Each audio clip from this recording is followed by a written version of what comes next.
It's Pride Month. It's God. still Pride. It's still Pride, kids. Happy Pride. Happy Pride. Listen, so I was the other Sunday, I was going it's us. I'm going to let you finish. Yeah. Taking a Pride. Anyway, Sunday, so the C train's not running. The A train's not running. Okay, we'll take a bus to J Street and then we'll switch. Okay, cool. I had to do that, yeah. No, walking down the street, about to go to the bus stop on Fulton, and what's coming up the street? What the fuck? Okay? The trans gentrification. It was confusing. It was a lot of issues in one march, but it was a trans lives matter. Yeah, right. and it was beautiful. I was actually in Brooklyn and I saw a lot of the kids. I love seeing all the young people, and it was fun, but it was just one of those only in New York could I get not cross the street. Mm-hmm. It's and I was like, yay! And everybody was wearing white, right? They all had on white. Last year, I was actually inadvertently at that march. I didn't realize that's what it was, and I, of course, was not wearing white because I don't own anything that's white. And I was in that march, so I was very glad to see it. But I don't know what this has to do with anything. Good morning. Good morning. Is that a Knicks shirt you have on? It's not a Knicks shirt. It's a Conrad McRae Youth League, but there's a cosign by the Knicks, and I will say when I do wear this in the neighborhood, all 4 black people that are left in Fort Greene give me the represent. All 4 of them? All 4 of them. There's still some they didn't get? Well, not including their cousin and Nene. Yeah, they all go, yo, what's up? What's up with that shirt? Right, no, that's a great shirt. Yeah. Yeah, it's good. So, you voted early, I voted early. Can I just say, I just did it because I just want the phone calls and the texts stop. And the person knocking on my door to stop. It's like, I'm worn out. We've gone from the presidential election right into a mayoral election, which next year we go into our midterms and our gubernatorial election, and then we're going to go into another presidential cycle. There's been no break in New York. Zero chill. It's crazy. Yeah. And then there was this little pesky pandemic thing, too. And now, I don't know, for all you got, first of all, I was just looking at some of our stats today. So who'd you vote for? Well, this is what I have decided now. Your vote is sacred. Your vote is sacred. For moving forward, I'm just not going to tell anybody who I'm voting for. I don't blame you. Because I'm tired of it becoming such a divisive issue that I'm like, you know what? I'm not going to tell anybody who I vote for anything. Your vote is sacred. Yeah. It's supposed to be a secret. Yeah. That's why there's things surrounding you when you vote. I voted early, too, because I was just like, I voted on Sunday. I said, look, there's nothing else that can be said that will change your mind. If anything that dramatic happens between now and the regular, this is the regular. They're all acting up as if, let me just get over and done with. It's one less bell to answer. Just fucking do it. I'm happy with who I voted for. Me too. I made my choices. I made my choices, and it's an ungovernable city either which way. So. It's a shit job. It's a shit job. And here's the funny thing. They were so happy that I came to vote. Everybody was like, thank you so much. Thank you. Know. Because these mayoral elections in New York, the turnout is always so poor. De Blasio won because his 2 cousins, me, you, and 5 other people showed up. It was the lowest turnout.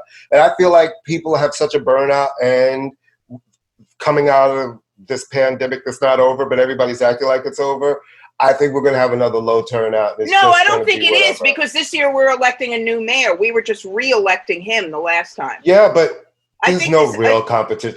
Here's the thing. Whoever gets it on the Democratic side, what are they going to go against? Curtis Sliwa? They won. Whoever wins on the Democratic side is the mayor. Right. I mean, they just have to do that other thing because we are so far still a democracy. So far. I mean, Who knows? But no, whoever wins is the mayor. But I was fine. I voted. I got into it with one of the people campaigning for our city council. It was one of those. I was very polite. I said, look, I support your candidate, but I'm ranking so-and-so first, but I'm ranking second. And I started getting hit with the blah, blah, blah, blah, blah, blah, blah. And, as a queer black woman, I went, all right, you know what? Bye. It's like Merry Christmas. Yeah, really. Happy Kwanzaa. Happy Kwanzaa. I already Let's voted. Let's dance. I can't do it. I can't, and I'm not going to do what you can. And I'm not going to do it. All right. Well, speaking of things that people line up for, I heard a little rumor that last Saturday was hipster Comic-Con, aka Record Store Day. Well, no, we're not going to stick those hipsters in because they came late. But for all of us who really love records and everybody who just got a turntable from their spouse or cousin at Christmas. I'm selling mine, by the way. It's a really good day. Amy's selling hers. It's a really good day to help the small. It really started as something to really help independent record stores. When did it start? I mean, I'm joking around. I know it's been. I believe it started around 2015. So it's really recent. It's recent. It was to try to really help small independent record stores, and it became a big thing. It just was a hit. You do limited edition vinyl, maybe some reissues on vinyl, sometimes albums that have never been on vinyl, limited amounts. And so that's why everybody queues up. Because I'm sitting there going, okay, like record stores are open all the time. Why is everybody like lining up like it's the new Jordans? So the industry's in on it. Absolutely. So like the Prince records that we got, like, I went to Cinderblock. I was out there from 9:40 in the morning. What's up? The Prince records, there are only 13,000 of them. Some records, there are 5,000 that they made. Some are 10. It's a limited amount. And they have them for Europe, too. Like in the UK, some of their exclusives were a Little Mix and Amy Winehouse. So it's really taken off around the world. And that's cool. And it's been great for these independent stores. And, vinyl has been great for independent record stores, which is like, who would have thought that we saw the day that vinyl comes back and that's the thing that's kind of really generating so much revenue. It kind of like is a cool thing because when you think about it, the big chains put all of their, understandably, all their energy into one thing. So it makes sense that vinyl's become a boutique industry in a lot of ways, right. And it kind of suits the whole vibe of going through the crates. Absolutely. And playing records. And what I have to tell you, to me, I'm not a huge reissue person. I love the original vinyls from those pressings. I like a little snap crackle in my pop. And when I play my music on vinyl, to me it just sounds better. I love the way it sounds coming out the speakers, Well, that's good. Well, I'm glad that it was. I didn't know that. It seems like it was a success across the board, Good. Yeah, I saw a lot of people like online talking about cool things they found. So and there's a second one in July this year. Cool. In July, there are two this year. There's a second one in July. Yeah, it's a good way to support local business and get. There's nothing wrong with if you're going to have an obsession. Music is probably the better obsession you can have. And I think, I said it a million times, buy local, support local. I love being my neighborhood, and I love that it's a neighborhood. It bothers me now that 120, when you go down 125th Street, so many of the little mom and pop stores that used to be there aren't there anymore, and what's been coming in is all of the big corporate stuff. So it's turning into 34th Street, like designer buildings with really expensive condos or rentals. And then all of the shops, none of the mom and pop stuff, but everything that's corporate that will pay corporate prices. There's this outlet, this store, this chain restaurant, but none of the little places anymore. It's always, you see those strips just being emptied. Like they bought out a whole row, emptied it all out. And that's where the Trader Joe's and Target and all of that's coming to 125th. So in certain ways, you have this shopping corridor that's going to serve the people of town. But at the same time, we always hear them talking about small business, but it's impossible damn near to have a small business in this town. Well, that is a beautiful segue, talking about neighborhoods, to talk about Lin-Manuel Miranda's the film of his Tony Award-winning play, In the Heights, which was supposed to come out a year ago, but then this pandemic happened, this made-up pandemic. This is the show that basically introduced Lin-Manuel Miranda to the general public. It was on Broadway, won a Tony. Lin-Manuel Miranda, for those of you who've been in a coma for the last 10 years, is the man behind Hamilton. A show that I was invited to like 3 times, and I was like, I don't want to see it. It's, whatever. And I still don't want to see it. No, it's really good. I saw it on the Disney thing. I don't even like the music. It doesn't move me. For whatever reason, it's just like, I don't care. Well, anyway, I saw it. I didn't see it in person. I saw it on Disney. And you liked it? Yeah, very much. Very much. I too was like, how good could it be? And I was like, yeah, it is that good. But you the beginnings of his sort of style, which is sort of like the talking, rapping. There is dialogue in this, which is good. But anyway, so In the Heights is on HBO Max and also opened in the theaters. A lot of people on Facebook and my friends saw it in the theaters. It's gotten rave reviews, but it is not done well box office wise. It only brought in 11 million. They thought it would do a lot better. And I gotta say, how do you judge box office when you have people also streaming it too, right? I mean, there's that. I can sort of understand why it didn't do huge numbers because there's no star. The best known guy in the thing is not even credited, and that's Mark Anthony and Jimmy Smith. Mark Anthony is in it for like literally 10 seconds, a very good 10 seconds. But Anthony Ramos, who is just beyond great in everything, but he's not like a big star yet. You know what I mean? Mm-hmm. So I don't know. I watched it last night because it was part of my homework assignment. I had to watch In the Heights and listen to the Migos record. I tried to do it both at the same time, but it was confusing. I liked it. It's too long. I don't have 2.5 hours. I don't have that. I liked it. It's beautifully choreographed. It looks like a Buzzbeat. Like he makes Uptown look like this fantasy land. You know what I mean? It's like there's a choreographed thing in the public pool uptown, and the costumes are great. It doesn't look like some dopey white person went Forever 21. It looks like a wonderful place where no one looks like me. Well, there's that. That's the thing. I mean, so I'll get to that. The music is great. My one problem I was telling you is that somebody once said that the new generation of Broadway singers, all the women sound like Disney fairy princesses. So there's no distinctive voice except for Daphne Rubin Vega, who kills. And then it's good. And Anthony Rubin. But yes, there has been a huge backlash. Well, not a huge, but a significant backlash against Lin-Manuel Miranda, who is Puerto Rican, who grew up uptown, about the fact that there are no Afro-Latina actors in this movie. And it's supposed to be set in Washington Heights.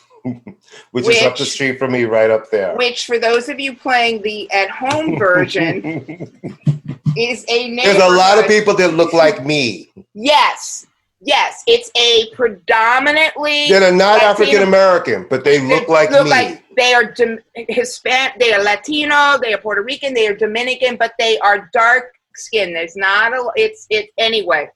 So there's one black guy in the movie, he's one of the leads, and they never identify whether he's African American or Afro-Latina, and the reason you're thinking he might just be a black guy is because the actor who plays him also played Dre in Straight Outta Compton. So I'm like, oh, so he just must be a black guy. And he never speaks Spanish. Every other character in the movie at some point is speaking Spanish. Anyway, so talk about that issue of colorism. Because I know you had some stuff to say about that, Courtney. Well, this is what I have to say. I hate when that subject comes up and people say shit like, I'm listening. It's like, you're listening to what, sir? You grew up in that neighborhood. You're like, my apartment's right there. My parents' apartment's right here. What do you need to listen to? You know the neighborhood that you grew up in. You know the flavors of the community. And I think that's a cop-out answer. And I think it's bullshit. You got called out and you should just say, I'm sorry. I'm sorry. Talking of Lin-Manuel Miranda's response. Yeah. Like, listen, you're listening to what? You grew up in this neighborhood. You know the fabric of that neighborhood. He also tried to throw the director under the bus. I hate that kind of bullshit. Who is Asian? The director is Asian. What I'm saying? It's not his responsibility to know. It's like, sir, we're not going to do that today. Yeah. I couldn't listen. Musicals, and I love a musical. I go to musicals, but musicals are a hard sell on the screen if you're not coming with a bunch of big stars that people want. And this is a 2.5 hour musical with not big stars that people are like, yes, Anthony Ramos is great. People know him from the theater, but he cannot carry that movie yet, I don't think, to get people in a box office. Yes, it had a lot of buzz, but if you're not a theater kid, you're not going to be in a rush to sit through 2.5 hours of singing and dancing. You're just not. Yeah. No, I think I agree. I mean, I do think that. I think we'll have a long life in streaming and online. Yes, I think part of the problem is, like we've discussed this, the whole dynamic of what is popular, how do you gauge popularity now is so off, because if you do have the option of sitting in your house and watching it, that's a whole different thing. Yeah, he's not a big enough star yet, Anthony Ramos, but his star is definitely ascendant. He has been in many things that people have seen him in and not realized it's him. I mean, he was in A Star Is Born. He was in the horrible reboot of She's Gotta Have It. But he was the best. I hated that with a passion. No, with a passion. With a passion. I really did not like that. No, with a passion. Did not like it. No, but I wanted to like it. Me too. Really wanted to like it because She's Gotta Have It. No, that's me. That's college. Me and my friends, like that whole. No, with a passion. But with that a passion. was like, what the fuck is this? What the fuck? But he, I mean, he was handpicked, Anthony Ramos by Spike to recreate Mars Blackman, which is major because that's a very whatever you think of the movie and whatever you think of Spike, that's an iconic character. And he's in treatment right now, which is he is the best thing in treatment. He's a fantastic actor, but yes, you're right. He's not a big enough star. Jimmy Smits being in it, if people don't know who Jimmy Smits are under the age of 25. They have no idea who he is. Right. And that's not to be mean. It just is a fact. Right. And listen, and Daphne's amazing. Daphne's Broadway and those club hits. Remember, she had Change, and I found it is my shit. I still play. No, she kills in this. What do you think about Made in America coming back this year to Philadelphia with your favorite person as the headliner, Justin Bieber? I gotta Megan say, Thee Stallion, Lil Baby, A$AP Ferg, Bobby Shmurda, Freddie Gibbs, Tinashe.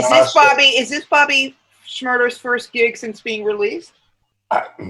This is first major gig. First major gig. Yeah. I mean, it's look, these festival things, it's like you're glad it's happening, blah, blah, blah, blah, blah. To me, it's a very lineup. It really is. There's no must-see act on there. For me. There's a bunch of good people. Well, this is not our age group. For a lot of people, this Justin Bieber and Megan, that will be must-see for a lot of young people. It's a good lineup for them. But I mean, can Justin Bieber perform live? No, he cannot. You and I have a difference on him. I'm not a big fan, but I like his music, and I like his the young music I don't really pay attention to. That song he has, Peaches, is hot, and his grown-up music has been really good. It's really written well, it's produced well, and it's sang well. I can't take that from him. But can he sing live? Is he going to sing? Or is he going to sing? I've heard him sing live. He can sing live. Yeah, he can sing live. I just find him to be. I don't pay attention to him, but I can listen to the music. I don't. Okay. You know what I've gotten as I've gotten older, and I get that thing that you're talking about.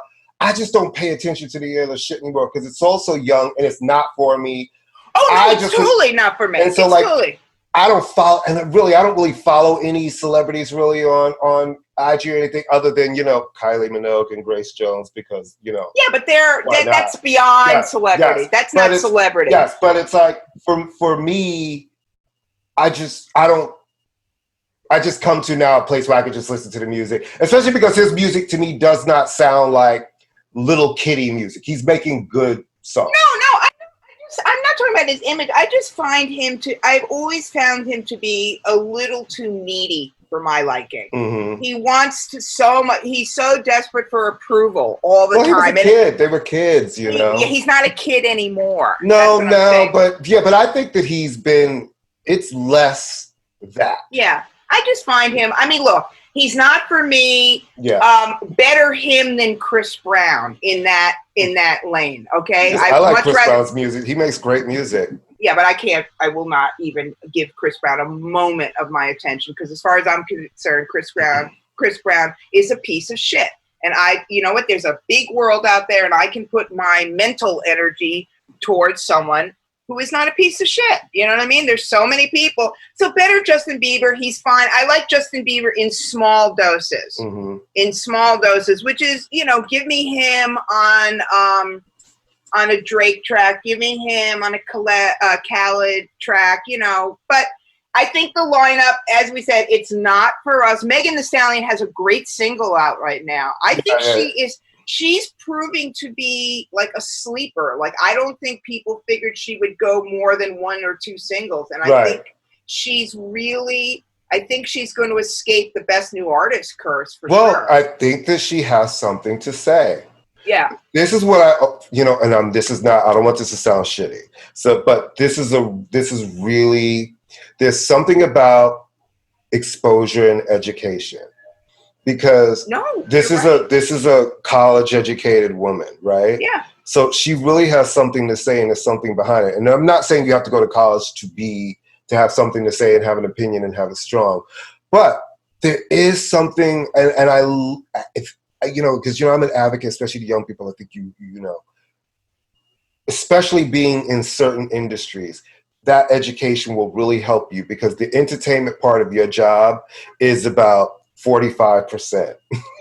That other 55% is the business, and it's really tough. And having an education base will help you maneuver through some of this. And I think it informs. She's someone whose job it is to have words. It helps to even know more words, right? That's the thing too. I mean, someone who went to college late in life and now teaches in college.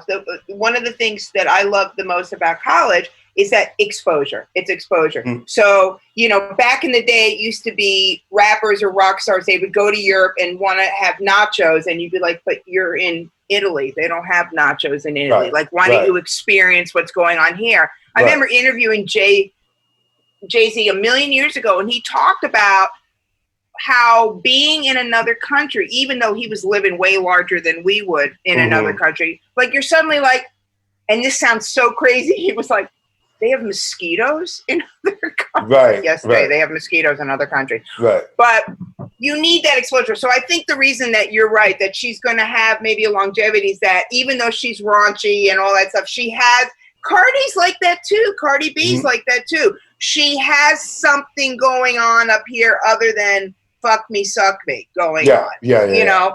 There's more going on. And I think ultimately, like I said it to you before, I like the way Megan raps. I really like Cardi. I don't love the way she raps. I know. Yeah. I think but I like love Cardi. Her. So it's like one of those things. It's like, you just buy into the idea of her, because what's not to like? Yeah, it's the cardiness of it all. You know what I mean? It's the cardiness. I love her. I love the whole thing. Is she the greatest rapper? Not even close. Not even close. But there is just something so imminently appealing about her that you can't. And she is on.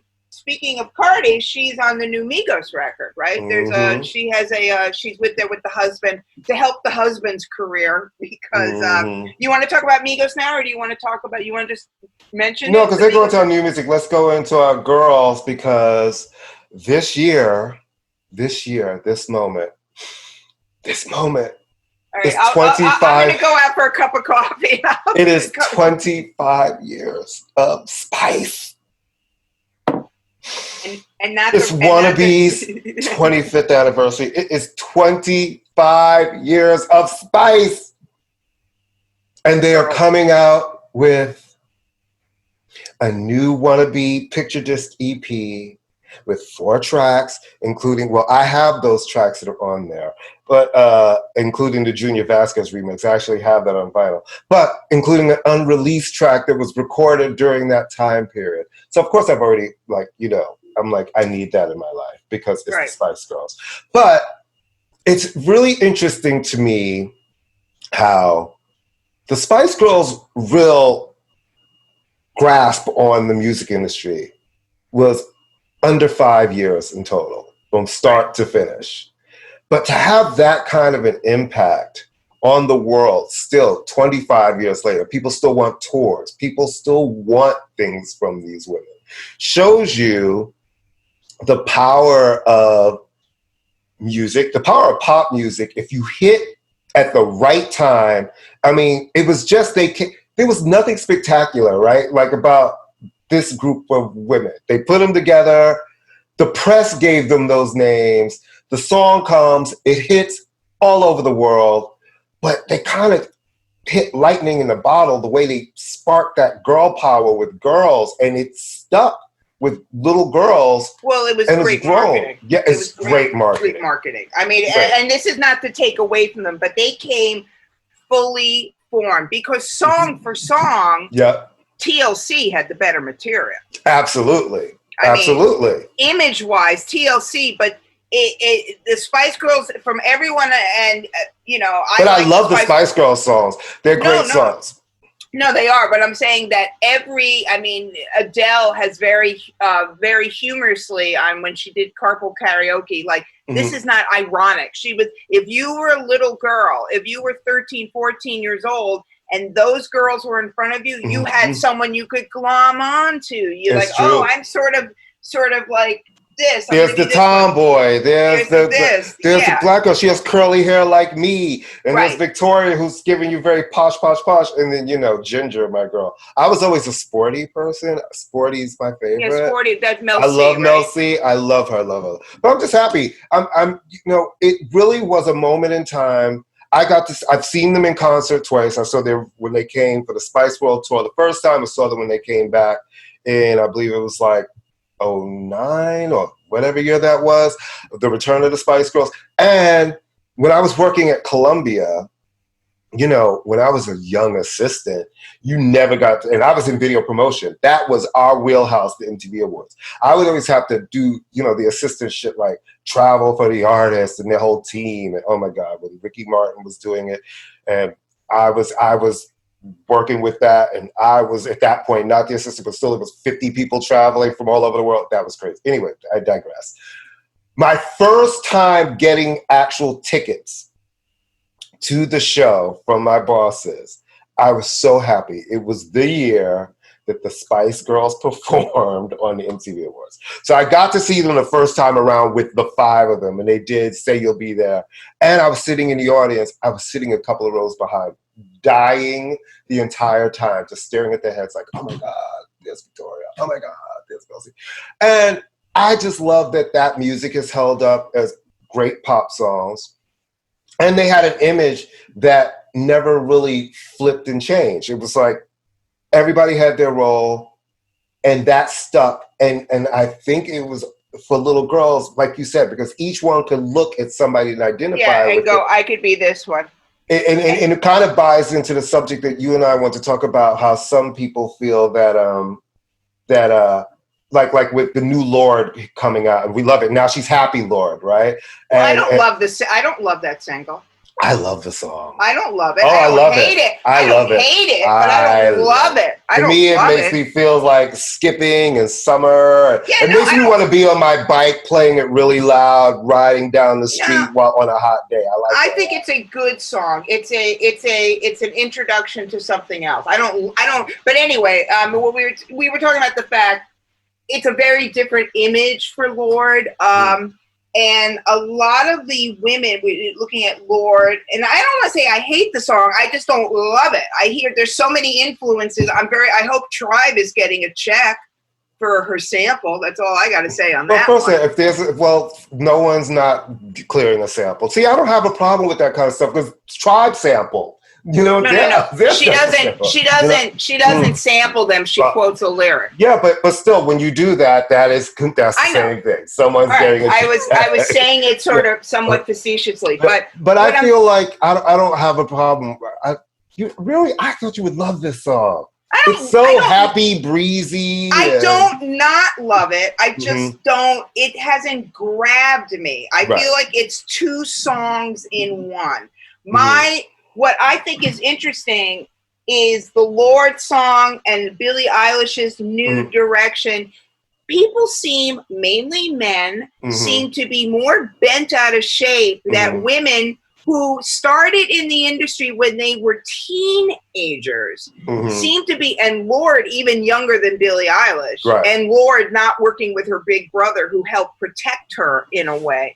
They seem to be more bent out of shape that they're changing in some way. They seem to be. Now, I'm going to be, full disclosure, I was sort of taken aback by Billie Eilish's new mature, I'm making air quotes like people can see me. You can see me. I'm making air quotes. Her new image, because I thought, God, I hope she's not doing this because some guy told her to do it. Right. But she has a new look, a new image. I don't notice anybody losing their shit when Justin Bieber decides to have a totally new look because they're like, oh, he's growing up, blah, blah, blah. I mean, people change. Well, I hope to God I don't look the same now as I did when I was 20. I think it's full of shit when they do that and act like pop stars and female pop stars have to change. I'm like, it's art. Each time you're creating a new album, a new energy, you're going along with it. If you look at pictures of me from 16, my hair was one color. 17, my hair was one color. 20, my hair was one color. My style was different. 25, my hair was one color. My style was different. It's like, if I look at pictures of my mother from 16, her style was different. 18, her style. You just grow, you change, you do shit. It's like, and if you're creating new art, you're gonna. No, but the difference is that women, not all women, but women, especially in a pop realm, are expected to constantly come with a package, with a whole new look. Well, no, that's not true. People think that because Diana Ross never changed her look. I'm not talking about Diana Ross. No, hold on. Contemporary pop.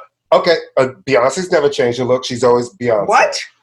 She gives you different outfits. You don't look at Beyonce and go, oh, look, there are different eras where the hair and everything was different. It's like, yeah, she'll go from a gown to a bodysuit, but she's not giving you radically different looks. You know what I mean? Kylie Minogue Kylie has had eras, but they've always been Kylie Minogue. I think that first of all, most people when they start in pop are young, right? So you're growing and you're changing, and each album, if you're making music and it has these influences, a lot of times you're like, okay, like Britney's Circus was circus themed, so all of her stuff around that was circus themed. We're agreeing with each other. I'm just seeing it. We're totally agreeing. What I'm saying is sometimes I feel like women are expected to come with you mean like the hair, the makeup, the gowns, the dances, the full thing? No. I feel like this is what I feel, and I may be off base, but I feel like if Lorde, I'm not talking about an age thing. If Lorde had come out with this song now, right, and was dressed somewhat like she was in the beginning, if the hair was kind of whatever, people would say, "Oh my God, why hasn't she matured as an artist?" Cut to the flip side. She comes out, she's in her 20s. We have to assume she's having sex at this point. She's showing the body little. The response has been, why is she doing this? So she can't win. Women artists cannot. No, but women artists cannot win for losing. If you stay in one lane, they get mad at you that you're just, not all, but especially in the pop realm. So you can't win for losing. Women can't win for losing anyway. Black women and Latino women can't win for losing anyway in the industry. Well, I'm gonna push back on that a little bit because there's nobody pulling the leash of these young girls now saying you have to stay the same. I don't think anybody actually stays the same. I think the growth is for each new album. It's like, who wants to look the same? I think you just are always evolving into something different because your art's evolving, you're evolving, you've seen more, you've toured more, you've been around the world more, you're exposed to more. We're agreeing. We are agreeing, but I don't think there's this thing where you have to No, not have to. I just feel like the criticism, look, women get criticized for their looks and their presentation more. Nobody gives a flying fuck that rappers have come out year after year after year basically looking the same. Nobody gives a flying fuck that... Well, if you think about it, though, with clothes and stuff, right? It's not until this recent generations that men even experiment more with their clothes. Like, what were men doing? They were either wearing suits or short pants. Like, women always had so many more options in pop, especially when we talk about 80s, 90s. Think about it. Boys all just wore baggy clothes, but girls could wear... You could wear skirts, you could wear shirts, you could have a gown, you could have this. And I think that some of that is playing dress up. Who doesn't want to play dress up, right? You get like if you can have if you have access to it all, why not try it all? Again, we're agreeing. What I'm saying is, if there is nothing wrong, I am not saying anyone's putting a gun to Lorde's head. But I didn't say anybody did. I'm just stating my opinion. I know you keep coming with we're agreeing like I'm disagreeing with you. I'm just saying how I'm affirming that we're agreeing. What I'm saying is, I think basically that in the pop realm and pop music is not always taken as seriously. It is and it isn't. I feel like it's just interesting to me that the initial criticism of the Lorde single was how she looked. That it's like, who gives a fuck? Because she got criticized when she was 15 for how she looked. Why is she covering up her face? Why is she wearing these baggy clothes? Blah, blah, blah. Billie Eilish. Why doesn't she have the green hair anymore? And then you criticized her for having the green hair. So but the thing that I love is the kids that love them, they don't give a shit what all these people are writing that have to say. No, but we are living, I mean, we have to, Look at Ariana Grande. Ariana Grande hasn't changed her look the entire time. She just has been Lolita with a long ponytail at this point for seven albums. Right, and it works against her, I think. No, it doesn't. She's one of the top artists, new contemporary artists. It works against her in terms of, I think it's the look when she was younger was way too sexualized. A girl should not, a young girl presenting herself as that sexualized, for me, is problematic. Doing it now is fine, but when you're 16 years old, you should not be Lolita. You shouldn't. That's a hypersexualized look. That's the male gaze. No woman wants to see a woman looking like that. Men want to see a woman. All right, so stop. Well, remember, we had that conversation about that other young lady, and I said, I don't have a problem with sexy. I don't have a problem with nudity. I have a problem when it looks like you're not doing it as a celebration of your body, but when you look like you're doing it for men. That is the subtle thing, and I just think that you could show you could do it whatever you want to your body. I love it, but do it for yourself. I feel like when you start doing it for like the male gaze sometimes. And listen, I know everybody wants to be sexy to the other sex. Or the same sex. Or the same sex. But I just worry about with this industry, if you're over sexualized young, you find yourself, because there's a lot of just really disgusting people. It's too raunchy. Some of it is. And some of these motherfuckers, I mean, you see some things are changing because things that used to happen are just not acceptable anymore. Right. So I just always want all of the young ladies, like, and young guys, when you're using sexuality, just have a strong team of people around you. And if that's what you do, that's great.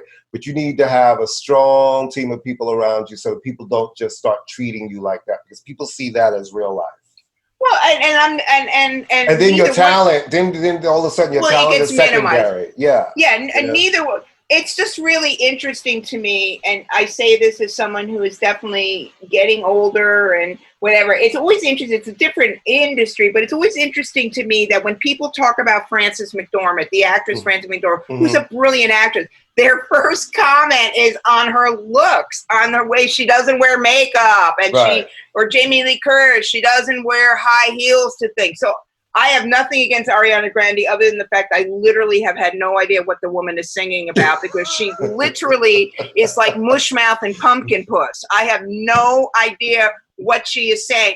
I just was bothered by her being that sexualized. There's a difference between being sexy and sexualized. And when you're under the age of consent, you should not be coming out there looking. And what she wore to Aretha Franklin's funeral was appalling. I mean,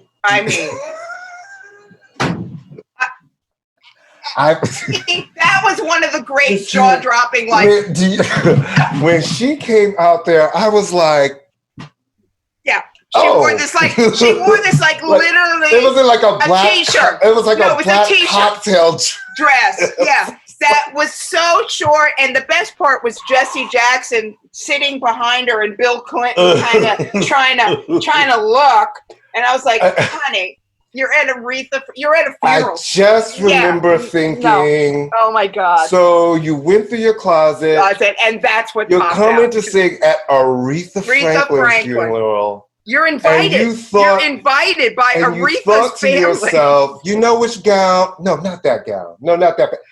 Give me that one. Give me that one. Oh my God. Do you remember?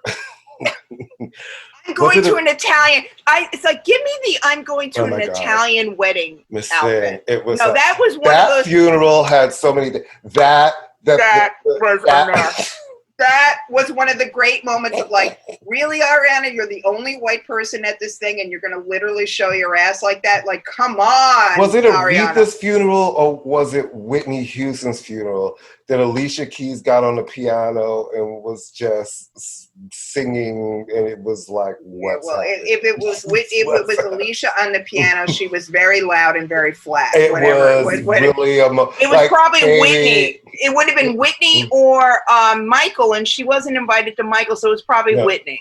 Oh my Same God. label. Yeah. Wait, and do you remember the shade of Dionne Warwick introducing Aretha Franklin and Whitney's, but Aretha wasn't there? No, it was bad. It was So very, bad. very, Oh my very. God. Ariana came out in that dress, and I remember being like, I remember literally gasping, like, oh my God, you did not wear that to Aretha Franklin. No, it was just like, who let you out? Who let the dogs out? Who let you out of the house? But I mean, it was like, oh God, we'll have to find a picture. But Jesse Jackson, two men who have been credibly accused of sexual misconduct, if not assault, like doing the looking around, trying not to look, and the minister being all like, "Oh, hugging a little too long." It was all like, what is happening? It was so bad. It was good. It was so bad. And then the next thing you know, she's driven into now, the can I just say this about Billie Eilish? If you're going to change your image that drastically, and listen, I'm all for a drastic image change. I'm gonna need the music to be a little better though. These songs, but she's changing her sound. But these last, listen. We went from Pink, who was black on her first